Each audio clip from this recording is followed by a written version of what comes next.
ತುಮಕೂರು ನಗರದ ಗುಬ್ಬಿ gate ring ರಸ್ತೆಯಲ್ಲಿ ಮೇಲ್ಸೇತುವೆ ನಿರ್ಮಾಣಕ್ಕೆ ಒತ್ತಾಯಿಸಿ ಮುಖ್ಯಮಂತ್ರಿಗಳ ಕಚೇರಿಗೆ ಮನವಿ ಸಲ್ಲಿಸಿದ್ದ ಬಶೀರ್ ಅಹಮದ್ ಇವರ ಮನವಿಗೆ ಸ್ಪಂದಿಸಿ ನಿಯಮಾನುಸಾರ ಪರಿಶೀಲಿಸಿ ಸೂಕ್ತ ಕ್ರಮ ಕೈಗೊಳ್ಳುವಂತೆ ತುಮಕೂರು ಮಹಾನಗರ ಪಾಲಿಕೆ ಆಯುಕ್ತರಿಗೆ ಮುಖ್ಯಮಂತ್ರಿಗಳ ಕಾರ್ಯಾಲಯದಿಂದ ಸೂಚನೆ ನೀಡಲಾಗಿದೆ.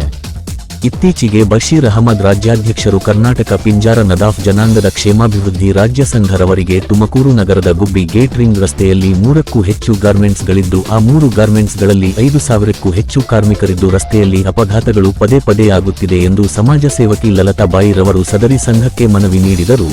ಸದರಿಯವರ ಮನವಿಯ ಅಂಗವಾಗಿ 3 ಗಾರ್ಮೆಂಟ್ಸ್ಗಳಲ್ಲಿ ಖುದ್ದಾಗಿ ವಿಚಾರಣೆ ಜರುಗಿಸಿ 1,000ಕ್ಕೂ ಹೆಚ್ಚು ಸಹಿ ಸಂಗ್ರಹವನ್ನು ಮಾಡಿ ಸನ್ಮಾನ್ಯ ಮುಖ್ಯಮಂತ್ರಿಗಳ ಗಮನಕ್ಕೆ ಇದೇ ತಿಂಗಳು 23ನೇ ತಾರೀಕಿನಂದು ಮನವಿ ಪತ್ರ ಸಲ್ಲಿಸಲಾಗಿತ್ತು. ಮುಖ್ಯಮಂತ್ರಿಗಳು ತುಮಕೂರು ಮಹಾನಗರ ಪಾಲಿಕೆ ಆಯುಕ್ತರಿಗೆ ಸೂಚನೆ ನೀಡಿ ಸದರಿ ಸಂಘಕ್ಕೂ ಸಹ ಒಂದು ಪತ್ರವನ್ನು ಕಳುಹಿಸಲಾಗಿದೆ. ಈ ವೇಳೆ ರಾಜ್ಯ ಅಧ್ಯಕ್ಷರಾದ ಶ್ರೀ ಬಶೀರ್ ಅಹಮದ್ ರವರು ಸುದ್ದಿಗಾರರೊಂದಿಗೆ ಮಾತನಾಡಿ, ಮುಖ್ಯಮಂತ್ರಿಗಳು ನಮ್ಮ ಮನವಿಗೆ ಸ್ಪಂದಿಸಿದ್ದರೆ ನಾವು ನಮ್ಮ ಸಂಘದ ಪರವಾಗಿ ಅವರಿಗೆ ಅಭಿನಂದನೆಗಳನ್ನು ಸಲ್ಲಿಸುತ್ತೇವೆ. ಮುಂದೆ ಅಪಘಾತಗಳು ಆಗದೇ ಇರುವ ನಿಟ್ಟಿನಲ್ಲಿ ತುಮಕೂರು ಮಹಾನಗರ ಪಾಲಿಕೆ ಆಯುಕ್ತರು ಸ್ಥಳ ಪರಿಶೀಲನೆ ನಡೆಸಿ ತುರ್ತಾಗಿ ಮೇಲ್ಸೇತುವೆ ನಿರ್ಮಾಣ ಮಾಡಿಕೊಡಬೇಕೆಂದು ಒತ್ತಾಯಿಸಿದರು. ಈ ವೇಳೆ ಸಮಾಜ ಸೇವಕಿ ಲಲಿತಾಬಾಯಿ ಹಾಗೂ ಆಜಂಪಾಷಾ ಸಂಘದ ಸದಸ್ಯರುಗಳು ಹಾಜರಿದ್ದರು. ತುಮಕೂರು ನಗರದ ಜನತೆಗೆ ಈ ಮೂಲ ತಿಳಿಯಪಡಿಸಿದರೆ ಏನೆಂದರೆ, ಸಮಾಜ ಸೇವಕಿ ಹಾಗೂ ಗಾಯಕರಾದಂಥ ಶ್ರೀ ಲಲಿತಾಬಾಯಿರವರು ನಮ್ಮ ಸಂಘಟನೆಗೆ ಗುಬ್ಬಿ ರಿಂಗ್ ರಸ್ತೆಯಲ್ಲಿ ಸುಮಾರು ಒಂದು 5,000 ಜನ ಕೆಲಸ ಮಾಡ್ತಾರೆ ಗಾರ್ಮೆಂಟ್ಸ್ಗಳಲ್ಲಿ. ಅಲ್ಲಿ ರಸ್ತೆ ದಾಟಬೇಕಂದ್ರೆ ತುಂಬ ತೊಂದರೆ ಆಗ್ತಿದೆ. ಇಲ್ಲೊಂದು ಮೇಲ್ಸೇತುವೆ ನಿರ್ಮಾಣ ಮಾಡಬೇಕು ಅಂತ ನಮ್ಮ ಸಂಘಟನೆಗೆ ಮನವಿ ಪತ್ರ ಕೊಟ್ಟರು.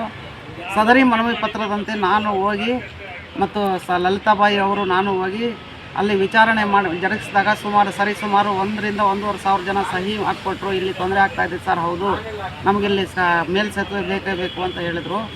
ಈ ವಿಷಯವನ್ನು ಮನಗಂಡು ನಾವು ಮಾನ್ಯ ಮುಖ್ಯಮಂತ್ರಿಗಳಿಗೆ ವಿಧಾನಸೌಧ ಕಚೇರಿಗೆ ತೆರಳಿ ನಾವು ಮುಖ್ಯಮಂತ್ರಿಗಳಿಗೆ ಮನವಿ ಪತ್ರ ಇದೇ ವಿಚಾರವಾಗಿ ಮನವಿ ಪತ್ರ ನೀಡಿದ್ವಿ. ಇದನ್ನು ನಮ್ಮ ಮನವಿ ಪತ್ರಕ್ಕೆ ತಡ ಮಾಡದೆ ಮುಖ್ಯಮಂತ್ರಿಗಳು ತತ್ಕ್ಷಣ ತುಮಕೂರು ಮಹಾನಗರ ಪಾಲಿಕೆ ಆಯುಕ್ತರಿಗೆ ಆದೇಶ ಪ್ರತಿಯನ್ನು ಅವ್ರಿಗೂ ಕಳಿಸಿದ್ದಾರೆ, ನಮಗೂ ಕೊಟ್ಟಿದ್ದಾರೆ. ಈ ಮೂಲಕ ಮುಖ್ಯಮಂತ್ರಿಗಳಿಗೆ ತುಂಬ ಹೃದಯನ ಅಭಿನಂದನೆಗಳು ತಿಳಿಸ್ತೀನಿ. ಹಾಗೆಯೇ ತುಮಕೂರು ಮಹಾನಗರ ಪಾಲಿಕೆ ಆಯುಕ್ತರಿಗೆ ಈ ಮೂಲಕ ತಿಳಿಯಪಡಿಸುವುದೇನೆಂದರೆ, ಮುಖ್ಯಮಂತ್ರಿಗಳ ಆದೇಶ ಪ್ರತಿಯಂತೆ ತಕ್ಷಣ ಅಲ್ಲಿ ಮೇಲ್ಸೇತುವೆ ನಿರ್ಮಾಣ ಮಾಡಬೇಕು ಅಂತ ಈ ಮೂಲಕ ಒತ್ತಾಯ ಪಡಿಸ್ತೇನೆ.